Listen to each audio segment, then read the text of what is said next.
তারুণ্যের যে রাজনৈতিক দল গণ অধিকার পরিষদ, সেই গণ অধিকার পরিষদের নেতৃত্বে আগামীতে সারা বাংলাদেশে একটা গণজোয়ার তৈরি করতে চাই, সাধারণ মানুষের ক্ষমতায়ন করতে চাই।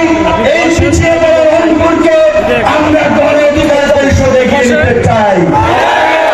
স্বাধীনতার ৫৩ বছরের এই তিস্তার যে দুঃখ, এই অঞ্চলের মানুষের যে ভোগান্তি, কোন সরকারি তিস্তা নিয়ে কোন সুস্থ পরিকল্পনার মাধ্যমে এই অঞ্চলের মানুষের সমস্যা থেকে উত্তরণ ঘটাতে পারে নাই।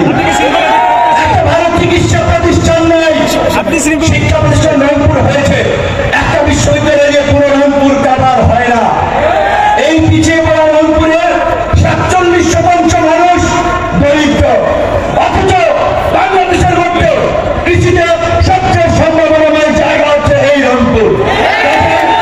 কৃষিকে গুরুত্ব দিয়ে রংপুরকে কৃষির হাত তৈরি করার জন্য নতুন শিল্পনীতি প্রয়োজন, শিল্পাঞ্চল গড়ে তোলা প্রয়োজন। আপনারা হয়তো অনেকে জানেন এবং অনেকে জানেন না, রংপুর ও লালমনিরহাটের চরাঞ্চলের মিষ্টি কুমড়া রপ্তানি হয় মালয়েশিয়াতে। রংপুরের হাড়িভাঙ্গা আম যায় দেশের বাইরে। রংপুরের প্রায় 10টি কৃষি পণ্য দেশের বিভিন্ন অঞ্চলে যাচ্ছে, দেশের বিভিন্ন আন্তর্জাতিকভাবে দেশের বাইরে যাচ্ছে। তাহলে রংপুরের যদি কৃষি নীতিকে গুরুত্ব দিয়ে এই অঞ্চলের মানুষের ভাগ্য উন্নয়নের জন্য প্রকল্প নেওয়া হয়, রংপুর না গোটা বাংলাদেশ লাভবান হবে। আমাদের পেঁয়াজ কাঁচামরিচ কেন ইন্ডিয়া থেকে আনতে হবে? আমাদের দেশের কৃষকদের আমরা কেন গুরুত্ব দিচ্ছি না? কাজে আমাদের এই অন্তর্বর্তীকালীন সরকারের প্রতি আহ্বান থাকবে, এই গণ অভ্যুত্থানের পরবর্তী নতুন বাংলাদেশ বিনির্মাণের যে জন আকাঙ্ক্ষা তৈরি হয়েছে, আপনারা সেই জন আকাঙ্ক্ষাকে প্রাধান্য দিয়ে রাষ্ট্র সংস্কার এবং নির্বাচন একই সাথে আপনাদেরকে ভাবতে হবে। রাষ্ট্র সংস্কারের আগে নির্বাচন দিলে জনগণের ভাগ্যের কোন পরিবর্তন হবে না। রাজনৈতিক দলগুলোর ৫৩ বছর ক্ষমতায় ছিল, আজকে ন্যায় বিচার করার যে সরকার ক্ষমতায় থাকে, আইন শৃঙ্খলা,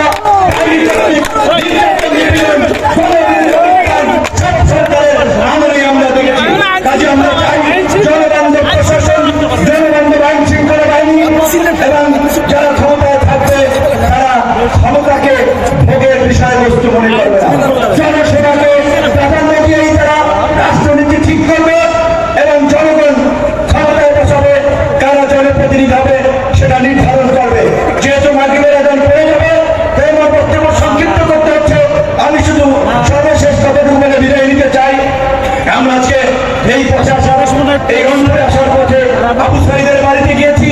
আবু সাইদ আপনাদের এই বৃহত্তর রংপুর অঞ্চলের কৃষি সন্তান, এই আবু সাইদের বীরত্ব কথা অবদানকে আপনারা ভুলতে দিবেন না।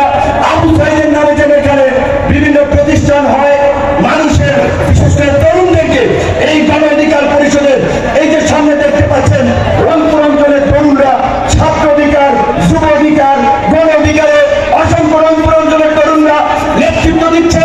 কাজে আপনারা হইতে যারা আপনাদের সাথে ধোঁকাবাজি করে জনগণের কাছে ভোট ভিক্ষা করে, গরিব দুঃখী মেহনতি মানুষের বন্ধু হওয়ার কথা বলে ভোট নিয়ে এমপি মন্ত্রী হয়ে সিঙ্গাপুর চলে গিয়েছে, আপনার যুক্তরাজ্য মালয়েশিয়াতে সেকেন্ড হোম করেছে, তাদের ছেলে মেয়েকে উন্নত স্কুলে পড়িয়েছে, কিন্তু এই অঞ্চলের মানুষের ভাগ্যের উন্নয়ন করে নাই।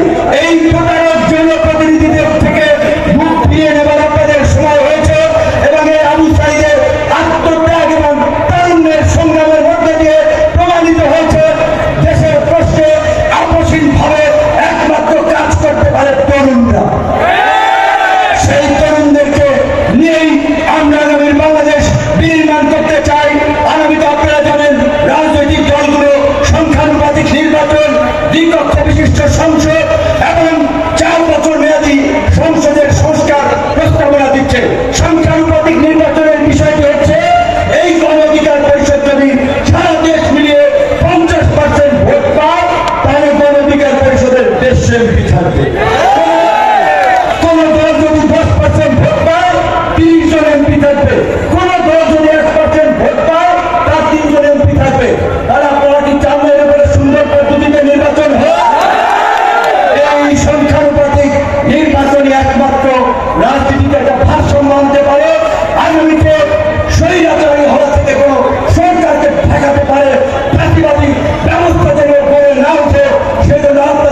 আমার বক্তব্য শেষ করছি।